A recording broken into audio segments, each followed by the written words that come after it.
Menurut abang, apakah Aceh cukup memiliki potensi pemain-pemain berbakat, Bang? Nah ini saya nggak tahu nih tanggung jawabnya siapa gitu. Eh, ya saya memilih pemain Iya, Bang. hanya melihat 4 aspek saja. Jadi Kita selama ini pakai jurus mabuk, Bang, ya? pakai jurus mampu, termasuk saya ketika memilih pemain timnas U16 itu ya pakainya jurus itu gitu. Tik ini hanya bisa dilakukan kalau kompetisi, kalau ada kompetisi gitu. Apa pendapat abang tentang Persiraja hari ini? Sebuah tantangan juga buat Coach Henry, Coach Ayar.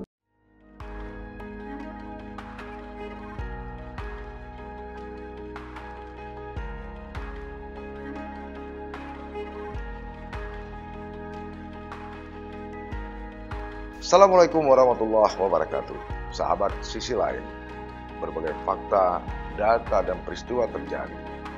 Media mainstream, bahkan media sosial, melihatnya dari satu sudut, tapi kami mengungkapnya dari sudut yang berbeda.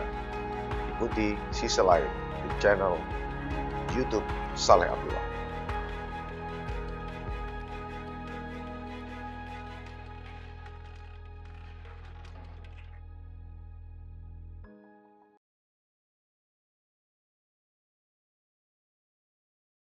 Assalamualaikum warahmatullahi wabarakatuh.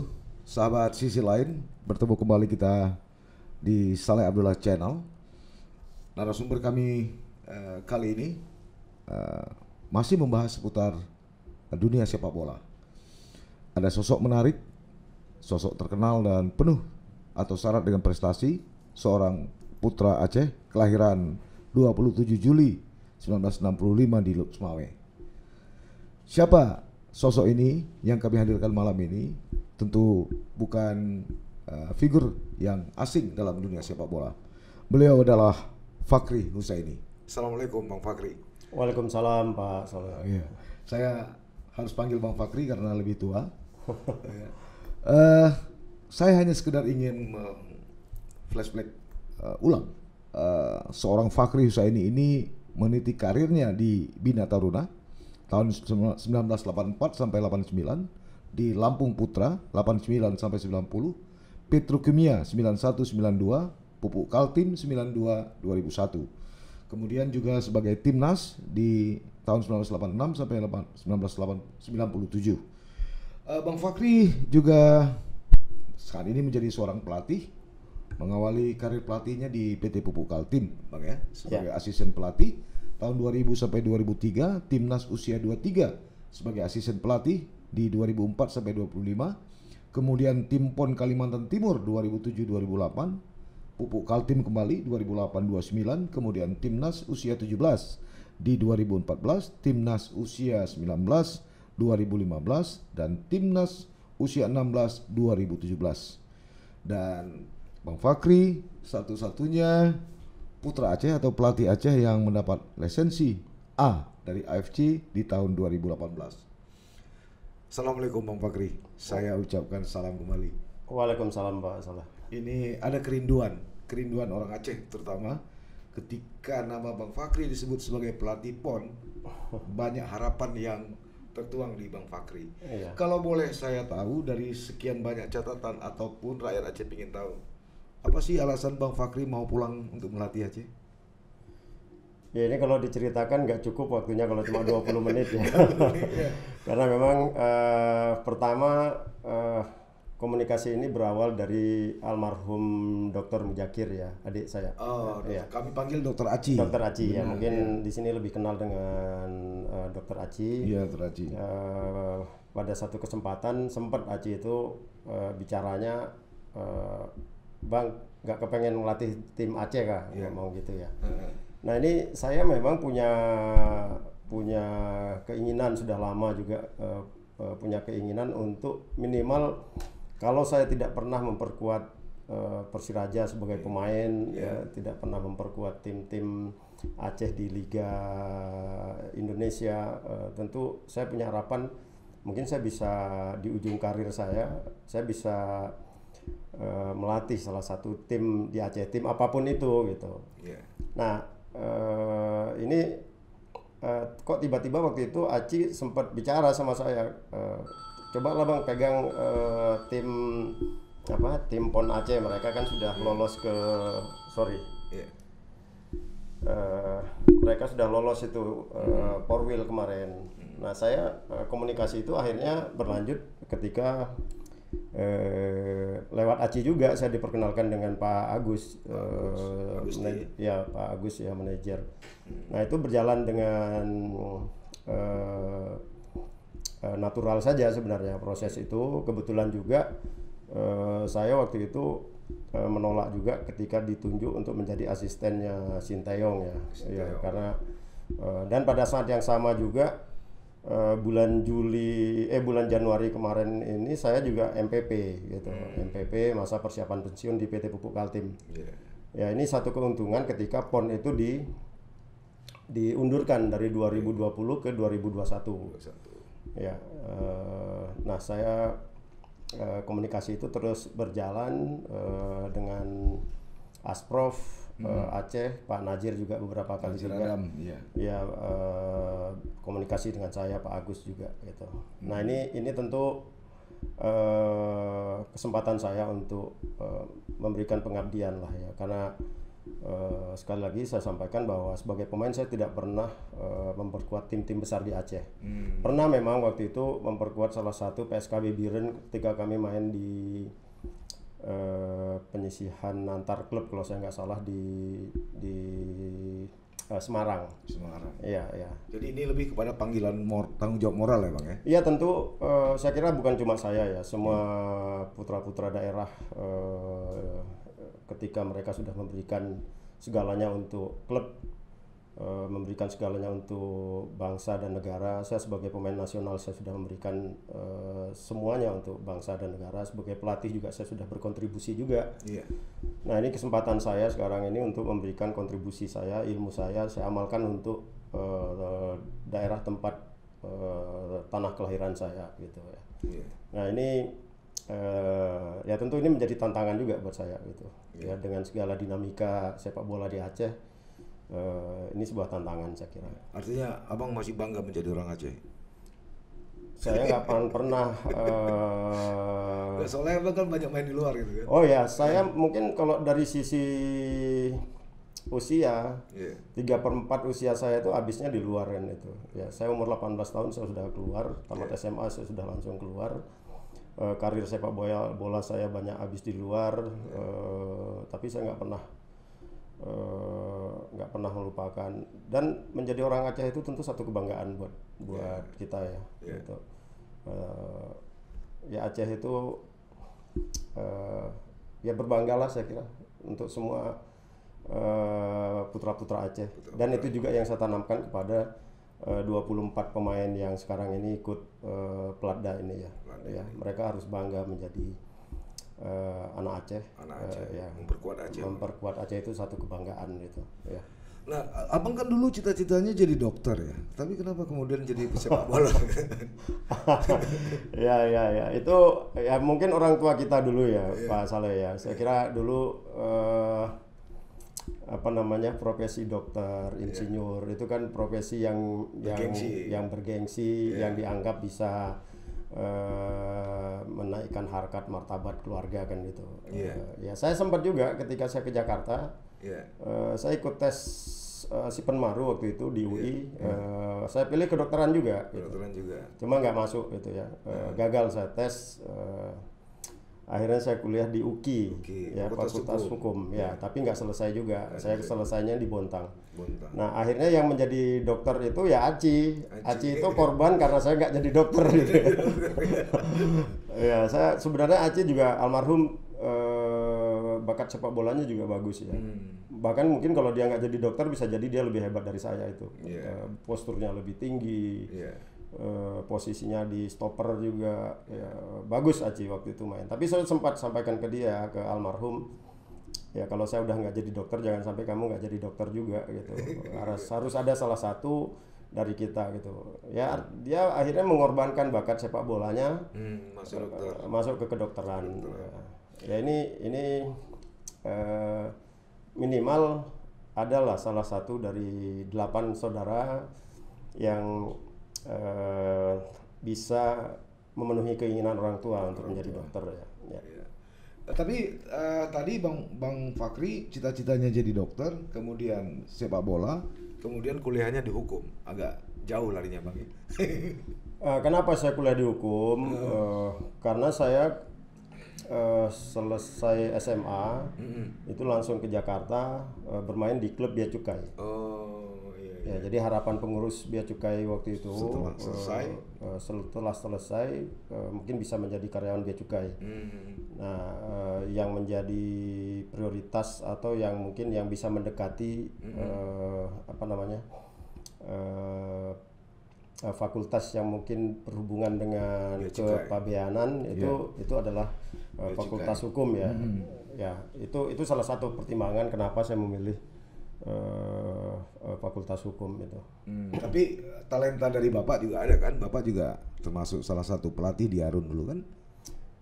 Ya, saya sebenarnya banyak awal belajar sepak bola itu ya dari Bapak dari Bapak, tapi tidak secara teknis ya. Karena mungkin nggak punya waktu juga untuk ngajarin saya, melatih saya secara langsung di lapangan gitu. Hanya saja mungkin karena pengalaman beliau sebagai pemain, banyak pada saat diskusi, pada saat ngobrol atau pada saat nonton bola itu banyak pelajaran-pelajaran penting yang mungkin Bapak sampaikan ke saya waktu itu. Gitu. Bang, tidak semua orang bisa menjadi pemain nasional.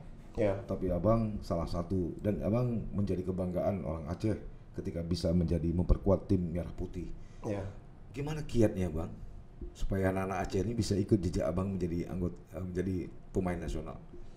Ya memang tidak mudah ya. Saya juga menjadi pemain nasional itu melalui perjuangan gitu. Karena apalagi kita yang berasal dari daerah-daerah yang jauh dari ibu kota, itu mungkin perlakuannya juga berbeda ya. Terutama dari PSSI juga waktu itu. Saya merasakan itu gitu. Saya menjadi pemain tim nasional itu PSSI B. Saya sebenarnya ketika di Aceh pun saya sudah dipanggil tim nasional. Waktu saya memperkuat PSSB Biren atau PSKB ya waktu itu. Ya ada PSSB Bang. PSSB ya. Ya saya termasuk salah satu pemain, 4 pemain dari PSSB Biren itu yang dipanggil untuk seleksi. Waktu itu pelatihnya Bang Yuswardi. Ya saya masih SMA waktu itu, tapi saya nggak diizinkan berangkat oleh orang tua ya waktu itu. Nah itu udah terpanggil sebenarnya waktu saya masih di PSSB Biren. Nah betul-betul terpanggil itu ketika saya memperkuat Bina Taruna PSSI B waktu itu ya. PSSI B, kemudian PSSI U23 ya itu bersama Coach Iwan Setiawan juga. Asal Sabang ya? Asal Sabang, tapi beda. Saya kepanggilnya itu satu-satunya pemain yang dari divisinya itu bukan divisi utama, divisi 2 waktu itu, dari Persija Timur. Ya, satu-satunya. Yang lainnya itu ya dari klub Galatama ya, dari klub Galatama. Waktu itu kan Galatama belum ada liga ya. Ya, saya satu-satunya itu yang dari klub yang tidak populer lah, Bina Taruna amatir, berada di perserikatan pun divisi utama, bukan selevel dengan PSMS, Persibaya, Persija waktu itu. Ya, ini tantangan berat buat saya. Tapi ini harusnya bisa menjadi pelajaran juga buat semua pemain sekarang ini, bahwa pemain sepak bola itu mau diperlakukan seperti apapun, kalau memang bagus pasti akan kelihatan bagus gitu. Ya, jadi tidak perlu kecil hati, bahwa saya adalah salah satu bukti gitu. Salah satu bukti saya bukan berasal dari klub Galatama, bukan berasal dari klub yang punya nama, tapi masih ada pelatih yang masih melihat saya gitu, memberikan kesempatan, dan saya bisa menembus tim utama gitu. Menurut Abang, apakah Aceh cukup memiliki potensi pemain-pemain berbakat, Bang? Saya tidak pernah meragukan sedikit pun ya bakat-bakat sepak bola yang ada di Aceh itu ya. Artinya mulai dari Sabang sampai ke ujung timur kita ini, Kuala Simpang ya. Kuala Simpang. Ya, itu kalau dikumpulin saya kira Aceh bisa buat bukan cuma satu tim saja gitu. Nah, hanya saja bakat-bakat ini sama seperti Indonesia gitu. Aceh ini kalau menurut saya sama seperti miniaturnya Indonesia. Setiap kabupaten kota itu pasti ada pemain-pemain bagusnya, pasti ada pemain-pemain berbakatnya. Hanya saja yang kita tidak punya itu sistem kalau lebih detail, lebih spesifik, saya menyebutnya kompetisi, terutama untuk kompetisi-kompetisi usia muda. Ya, itu yang kurang Bang ya? Itu yang kurang. Nah, ini saya nggak tahu nih tanggung jawabnya siapa gitu. Diaspora lah. Harusnya harusnya seluruh stakeholder ya. Stakeholder utamanya itu ya Asprof. Ya. Asprof, kemudian pemerintah Provinsi Aceh melalui Dispora misalnya bisa menggelar kompetisi sepak bola usia muda. Gitu. Nah, ini yang kita nggak punya gitu, sehingga kesulitan kita ketika ada seperti sekarang ini aja. Ini ada seleksi timnas U16 kan, ya kan, ada seleksi timnas U16. Kita kesulitan nyari pemain itu. Itu harus seleksi dulu, seleksi 2 hari mengumpulkan pemain-pemain bagus 2 hari itu nggak cukup gitu. Tapi kalau misalnya kita sudah buat kompetisi usia muda secara rutin, reguler, itu nggak perlu pakai jurus mabuk lah memilih pemain itu, ya kan? Ya kan? Karena kita selama ini pakai jurus mabuk, Bang. Pakai jurus mabuk. Termasuk saya ketika memilih pemain timnas U16 itu ya pakainya jurus itu gitu. Ya kan? Datang ke provinsi 34 provinsi melihat 33 pemain yang disiapkan oleh Asprof waktu itu, ya. 2 hari, 3 hari, ada satu daerah yang 3 hari. 2 hari kami memilih pemain itu. Ya, itu adalah cara terbaik di antara cara terjelek yang kita punya gitu. Ya, karena nggak mau pakai cara apa lagi gitu. Ya kan? Kalau kompetisi itu digelar dengan bagus, ya, di 34 provinsi di Indonesia ini punya komitmen yang sama untuk menggelar kompetisi usia muda gitu. Ya kan? Asprof itu, minimal Asprof itu harusnya bertanggung jawab terhadap pelaksanaan kompetisi usia muda gitu. Iya, malah dulu ada pemain anak-anak muda aja yang dilatih di Uruguay kan waktu pemerintahan Irwandi Yusuf itu. Ya, itu kan juga memilihnya bagaimana waktu itu, coba. Ya, saya hanya dengar-dengar saja waktu itu ya. Tapi memilih anak-anak itu ke Uruguay itu pakai pola apa gitu. Sistem yang dipakai seperti apa? Iya, tapi kalau kita sudah punya kompetisi, ya nggak perlu lagi pakai jurus 1 hari 2 hari milih pemain, ya kan? Karena setiap hari, setiap minggu itu ketika kompetisi itu jalan, pertandingan itu jalan, setiap pelatih, setiap talent scouting itu pasti melihat terus kan itu.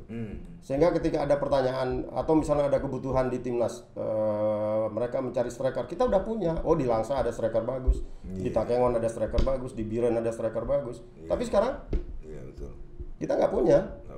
Bank data pemain-pemain saja nggak ada itu. Nah, ini yang saya ingin, ini mungkin melalui ini Pak Saleh ya. Semua sekarang stakeholder sepak bola di Aceh sudah harus berpikir untuk menyiapkan pemain itu menuju PON 2024. Aceh tuan rumah soalnya. Aceh tuan rumah itu. Aceh tuan rumah itu. Saya di diskusi kemarin dengan Koni sudah saya sampaikan itu. Dengan Asprof juga sudah saya sampaikan, dengan manajer juga saya sampaikan ketika saya presentasi soal program itu. Ya, sekarang Aceh itu jangan hanya berpikir ke Papua saja. 4 tahun, 2 sekarang 2021 ya. 3 tahun itu untuk menyiapkan sebuah tim itu sebentar gitu.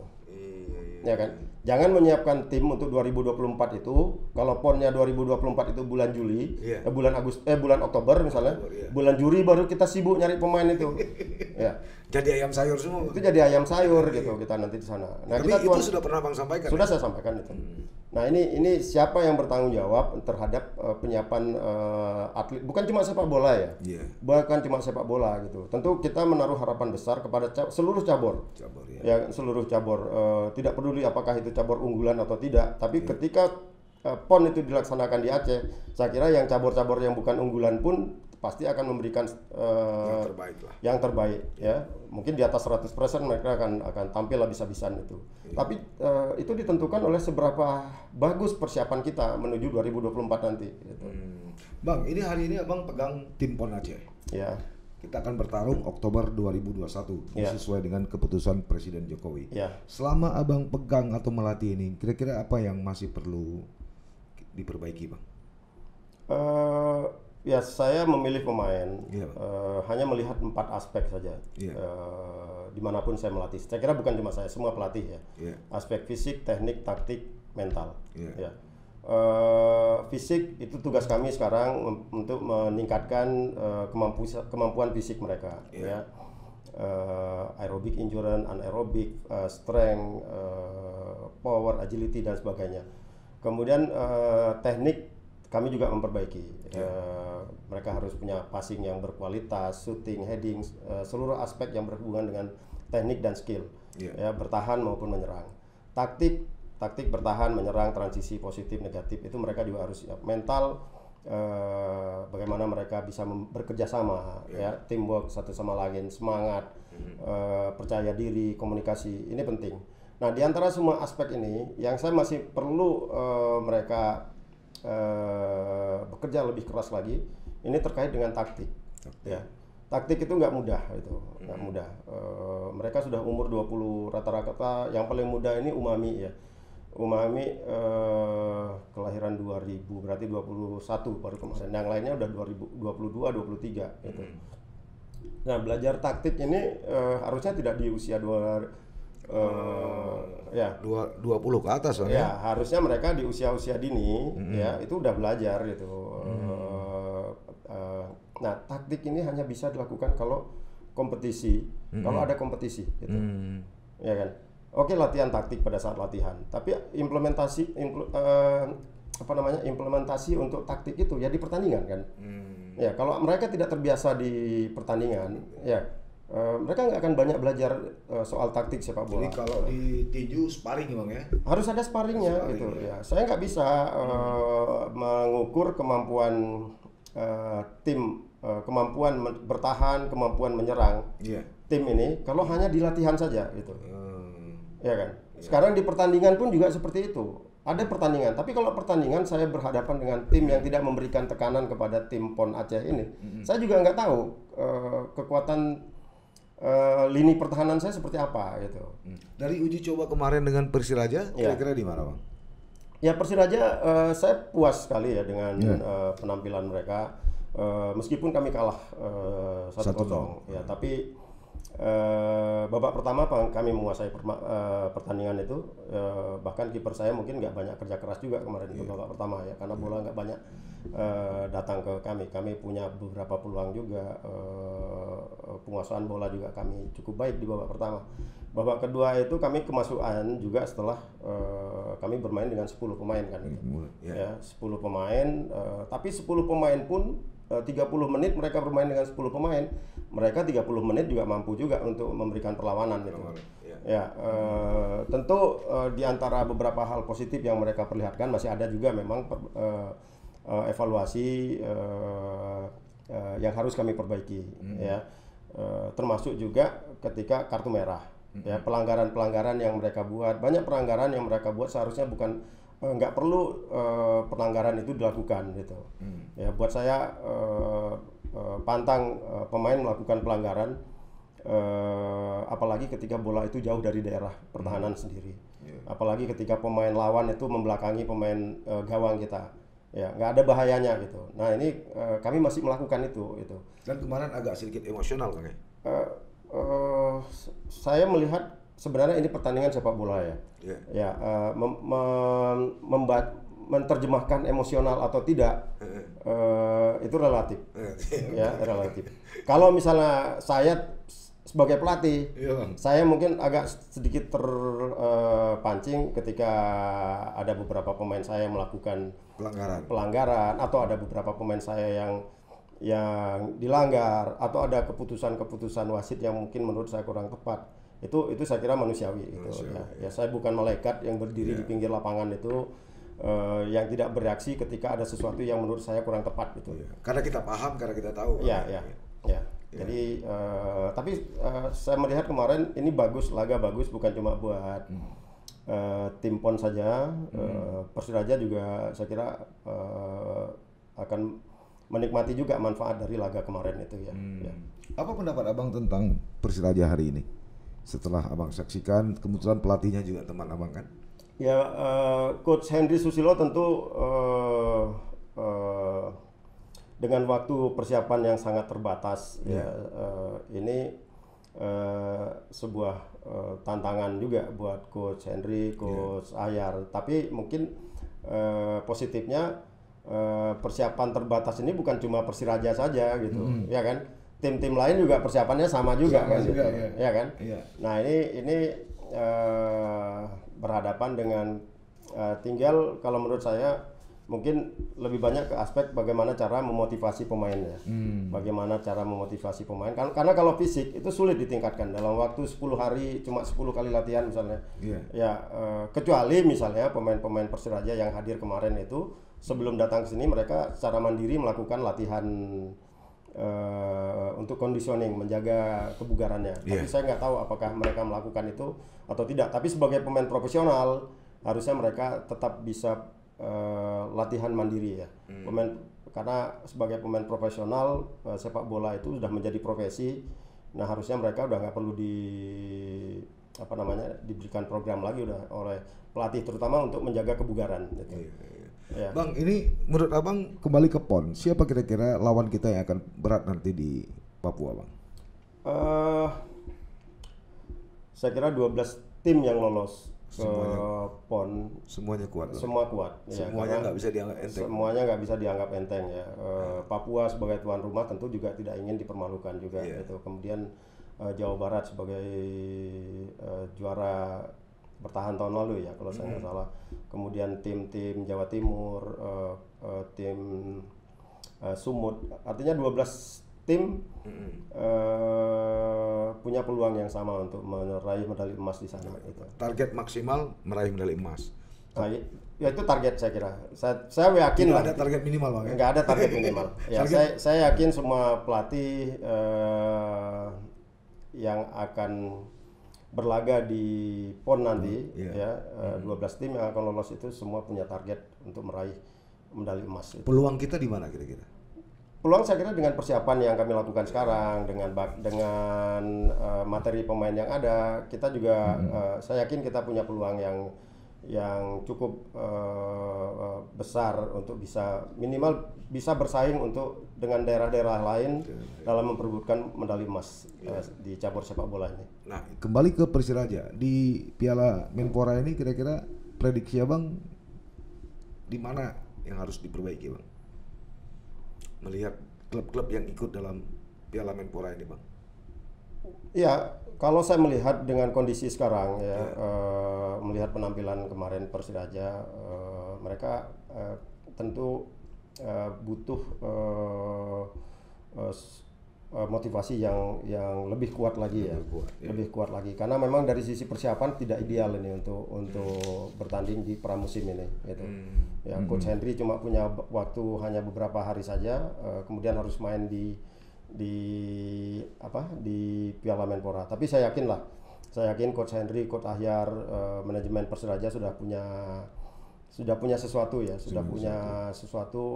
yang bisa memotivasi pemain-pemain Persiraja ini untuk tampil maksimal di Piala Menpora ini. Dari segi fisik kayaknya sudah mencapai performa belum itu, Bang? Yang Abang perhatikan. Nah, ini yang saya bilang tadi, tidak mudah untuk menaikkan fisik pemain kalau itu hanya waktu singkat. Betul. Fisik itu ada macam-macam ya. Ada aerobic endurance, ada anaerobic, ada strength. Yang mana yang mau dinaikkan dulu ini? Ada speed. Karena kalau kita bicara periodisasi latihan, itu ada periodisasi fase-fase di mana yang perlu kita lakukan pertama adalah menaikkan kapasitas aerobik endurance-nya. Nah, kalau dibagi 10 hari, saya nggak yakin itu Coach Henry mampu. Maksudnya pakai metode apa? Kalau 10 hari bisa meningkatkan 10 aerobik endurance pemain sehingga bisa mampu main dalam tempo tinggi 2 kali 45. Ini bukan masalah Coach Henry saja. Saya yakin semua pelatih di Menpora ini punya masalah yang sama, di Piala Menpora ini punya masalah yang sama gitu. Tapi ini hanya sekedar pemanasan kayaknya. Untungnya ini kan untuk pramusim ya. Pramusim. Mudah-mudahan aja setelah ini pemerintah bisa melihat, bisa mengevaluasi sehingga nanti gelaran Liga Indonesia untuk musim 2021-2022 itu bisa mendapat izin. Nah tentu setelah ini Coach Henry dan staf pelatih bisa mengevaluasi apa yang mereka akan lakukan supaya pada saat kompetisi nanti Persiraja ini bisa tampil lebih baik lagi. Gitu, ya. Bang, pengalaman abang di pelatih junior atau usia dini, Indonesia selalu hebat. Tapi kenapa bang, junior ini begitu naik ke senior agak anjlok bang? Kenapa? Ya itu tadi jenjangnya kan beda sekali. Ada fase yang terputus ya ketika mereka berhasil di junior mereka bermain langsung ke senior. Nah ke senior itu mereka tersebar juga kan itu, tersebar di beberapa klub. Kemudian tidak semua pemain juga bisa langsung tune in ya dengan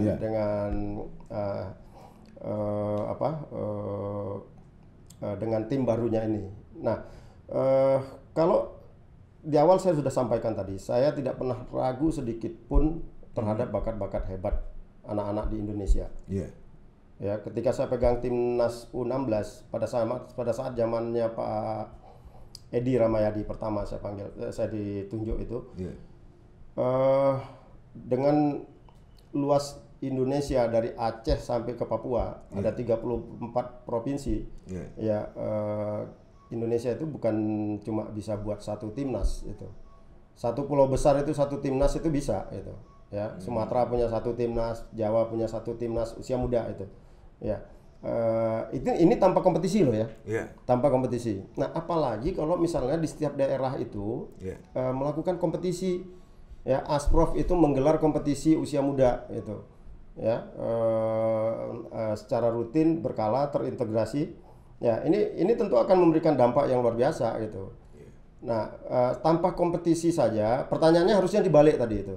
Ya, tanpa kompetisi yang hebat aja, anak-anak Indonesia itu bisa berprestasi gitu. Apalagi kalau ada kompetisi yang bagus. Nah, pertanyaannya, kenapa di senior? Nah, ini di senior ini masalahnya udah kompleks lah.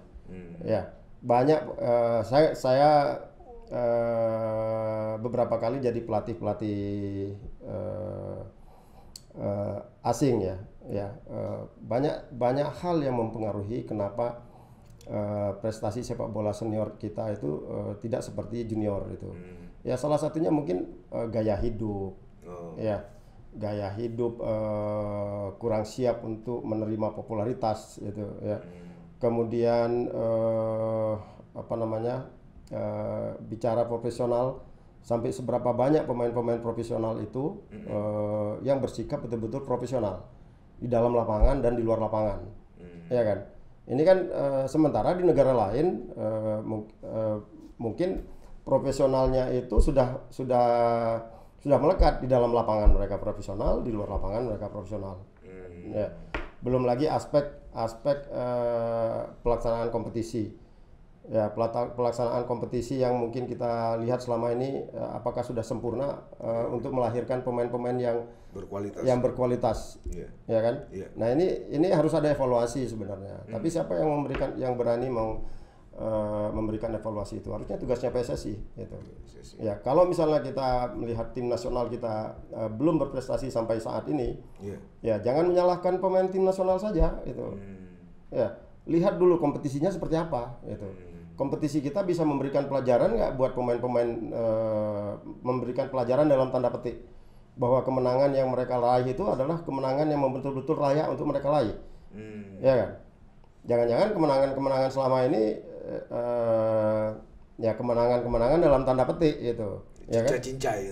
Ya, sehingga kalau memang ini betul-betul kompetisi, bahasanya sederhana saja, kompetisi yang baik akan melahirkan pemain tim nasional yang berkualitas. Ya, itu kuncinya. Ya, bahkan di negara-negara yang kompetisinya sudah baik aja pemain tim nasionalnya belum berkualitas gitu. Ya kan? Apalagi yang saya nggak bilang kompetisi kita kurang baik. Tapi kadang-kadang di depan mata kita juga kita bisa melihat, ya kan? Bagaimana jalannya sebuah pertandingan itu gitu. Bagaimana gol-gol yang terjadi di dalam setiap pertandingan di liga itu gitu. Ya kan. Nah, evaluasi ini yang perlu kita dilakukan. Keberanian untuk mengevaluasi gitu.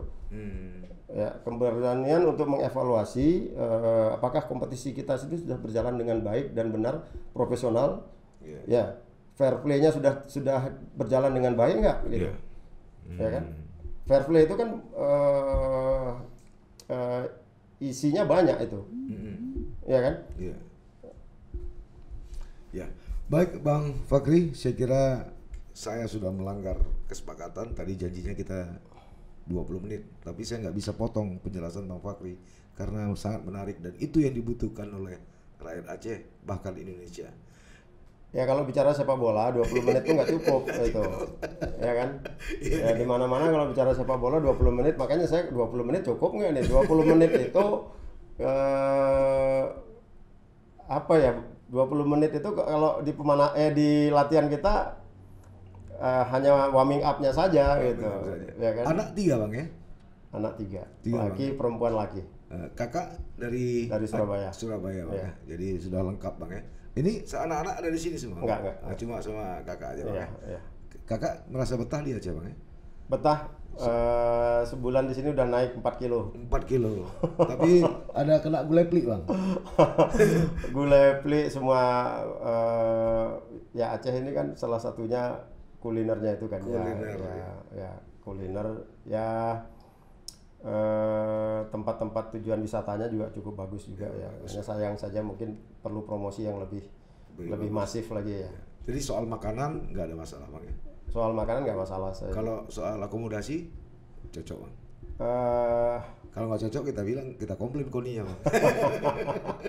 Ya tapi saya bersyukur juga Koni juga cukup memberikan support yang luar biasa juga ya terhadap pelatda khususnya sepak bola ini. Gitu. Ya, saya berharap ini diikuti juga oleh stakeholder lainnya juga ya supaya ya bukan cuma untuk sepak bola, ya kan? Karena semua atlet-atlet pelatda ini membawa nama Aceh, gitu. Ya. Mereka istilahnya disiapkan untuk berperang, ya disiapkan untuk berperang. Kasih mereka modal yang kuat untuk supaya pada saat perang di sana itu mereka udah jangan senjata kosong tanpa peluru, Bang. Ya, ini yang ya syukur alhamdulillah sampai saat ini saya melihat Koni cukup bagus dukungannya untuk persiapan tim ini. Ya. Baik, Bang Fakri. Sahabat sisi lain, itu tadi perbincangan kami dengan Bang Fakri Husaini. Tentu banyak hal yang sudah Anda dapatkan dari penjelasan ini.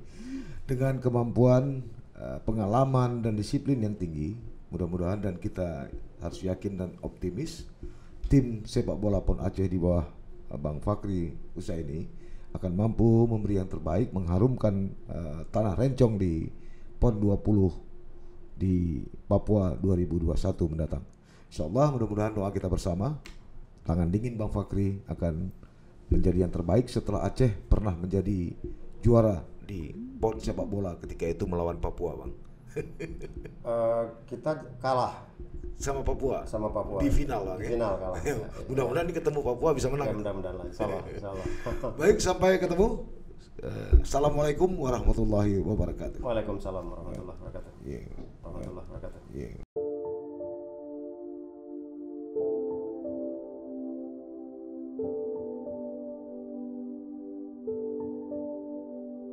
Jangan lupa like, komen, dan subscribe, serta aktifkan lonceng notifikasi.